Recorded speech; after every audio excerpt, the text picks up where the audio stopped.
कच्चे कर्मचारियों का शोषण रुक जाएगा। ठेकेदार के द्वारा जो कम वेतन दिया जाता है या जो उनका शोषण होता है, समय पर वेतन नहीं दिया जाता, वो बंद हो जाएगा।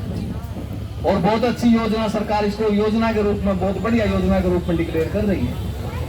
सर्व कर्मचारी संघ ने सबसे पहले डिक्लेयर किया था कि रोजगार कौशल निगम बिल्कुल खतरनाक साबित होगा। और सर्व कर्मचारी संघ से जो अन्य संगठन हैं, सभी लोगों ने सरकार के इस आंदोलन की सराहना की थी, तालियां बजवाई थी, लड्डू बंटवाए थे। हमारे डिपार्टमेंट में तो हम बताना चाहेंगे, कई संगठन इस श्रेय को लेने के लिए हाजिर था कि हमने फला कर्मचारियों को एचकेआरएनएल में शामिल करवा दिया, फला कर्मचारियों को एचकेआरएनएल में नाम चढ़वा दिया। कर्मचारी, मुख्यमंत्री ने फिर आखिर में क्या बयान दिया, विधानसभा में बयान दिया ना कि एचकेआरएनएल के तहत लगा कर्मचारी पूरी जिंदगी कभी पक्का नहीं। क्या बढ़िया योजना रही हो। 30,000 रुपए से ज्यादा कर्मचारी का वेतन नहीं होगा, चाहे वो डॉक्टर लगाओ चाहे वो गजटेड अफसर लगाओ। अब पता चल रहा है कि रोजगार कौशल के तहत जेई और एसडीओ भी भर्ती किए जा रहे हैं, लेक्चरर प्रोफेसर भी भर्ती किए जा रहे हैं। कंडीशन लिखती ना उसमें कि 30,000 रुपए से ज्यादा वेतन नहीं होगा। एचकेआरएनएल जब एक बोर्ड बना दिया तो आप ये मानिए कि पक्की भर्ती होगी कहां से। जिस आदमी को 1 लाख रुपए वेतन दिया जाना था वो 30,000 रुपए में काम करेगा। और उसमें कंडीशन पता है क्या है, काम तो कर लेगा वो जैसे तैसे करके।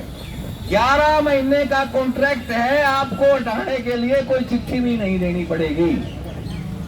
जब 12वें महीने रिन्यूअल आ गया, आपका रिन्यूअल तो आ गया तो आपको आगे के लिए रिन्यूअल कर दिया, नहीं रिन्यूअल आया तो चिट्ठी लिखने की जरूरत नहीं पड़ेगी। इस प्रकार का एचकेआरएनएल सरकार लेके आ रही है। इस एचकेआरएनएल के ऊपर घोटाला इतना बड़ा है, हमने सभी जगह बात रख ली। एचकेआरएनएल में इतना बड़ा घोटाला, लेकिन जांच नहीं हुई कभी भी। अभी जांच में हुई, हमने जब बात रखी, हमने अपने भी बात की, मैं बात रखूं, केवल 5,000 कर्मचारी कच्चे लगे हुए थे। जब एचकेआरएनएल आया तो 16,000 की संख्या मिली। 11,000 कर्मचारी कहां से आ गए। हमने कहा बड़ी अच्छी बात है कि ये 11,000 कर्मचारी आए, परंतु फील्ड में जब जाके देखा तो 5,000 है, 11,000 नहीं है। 11,000 के देखा कौन कौन चढ़े हुए थे, अधिकारियों ने अपने घरवाली के नाम चढ़ा दिए, सारे घर बैठे वेतन ले रही, अपने बच्चों के नाम चढ़ा दिए, सभी के सभी।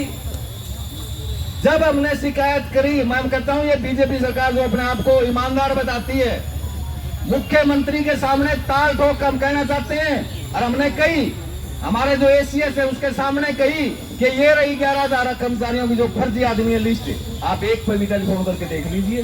हमारे सामने जब उसने टेलीफोन किया एक व्यक्ति को, बाई चांस मत किसी को कर लो, एक में से, इन 11,000 में से किसी को कर लो। 11,000 में से जब एक को टेलीफोन किया, उसने पूछा कि क्या काम करते हो, बोला खेती करते हो। मजे की बात यह है, हो सकता है वो 11,000 को वेतन मिलता, काम पे आते तो हम स्वागत करते। दुख की बात यह है कि वो 11,000 का नाम है, वेतन कोई और ले रहा। अब प्रयास किया, वो उनकी बीवियां दफ्तर में आ गई है, वो कुछ छोड़ के चली गई, काम करने लग गई। 11,000 में से कम 8,000 को तो हम वापस ड्यूटी पे ले आए। 3,000 तो अभी भी गायब, हमारे से ढूंढते पूरे हरियाणा में अभी 3,000 गायब हैं। ढूंढ रहे वो 3,000 कहाँ है। देखा कोई मंत्री का भाई, मंत्रियों ने अपने भाई भी चढ़ा रखे, बड़े बड़े अधिकारी कमिश्नर स्तर के उनके बच्चे चढ़े हुए, मतलब इतना गदर मचाया हुआ। इतनी भ्रष्ट सरकार इतनी ऐसी है। अब आपकी जो बात कर रहे हैं, आपकी संख्या 30,000 है पूरे हरियाणा में, थोड़ी 20 है। 11,000 तो हमारा महकमे में एक रोजगार कौशल में फर्जी चढ़ा दिए।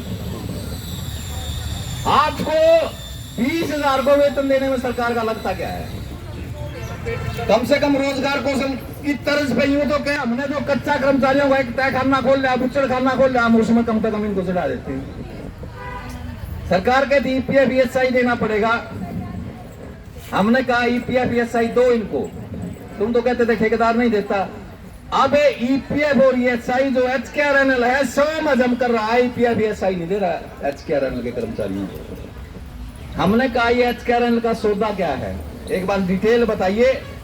जब हमने उसकी डिटेल निकलवाई, एक कर्मचारी को जिसको 17,000 रुपए सैलरी मिलती है, कच्चे कर्मचारी को, विभाग उस कर्मचारी के 23,000 रुपए एचकेआरएनएल को दे रहा है। हमने कहा जब हमारे नाम के 23,000 हैं तो ये 23,000 हमें मिले। बोले नहीं, एचकेआरएनएल को भी जाएंगे। हमने कहा ये एचकेआरएनएल बीच में दलाल क्यों? इससे बढ़िया 23 की जगह 17 की जगह आप 20,000 करके कर्मचारी को नहीं दे दो, वो सीधे कर्मचारी के रोल पे आ जाए, ट्रेजरी से वेतन और सरकार के 3,000 रुपए बचे। सरकार ऐसा काम नहीं करती। सरकार क्या काम करती है?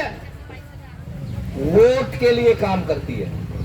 अभी जो आपका आंदोलन है, यूं समझ लेगा हम ऐसे ही बैठे रहेंगे, ऐसे आप नहीं बैठ सकते। सरकार बैठने नहीं देगी, क्योंकि सरकार की वोट खराब होती हुई नजर आ रही है। अब सरकार को मार्च से पहले आप साथियों से बात करके आपका सम्मानजनक समझौता लागू करना पड़ेगा, सरकार की मजबूरी, क्योंकि उसमें इलेक्शन में जाना है। और मैं ये कहना चाहता हूं सरकार को स्पष्ट शब्दों में,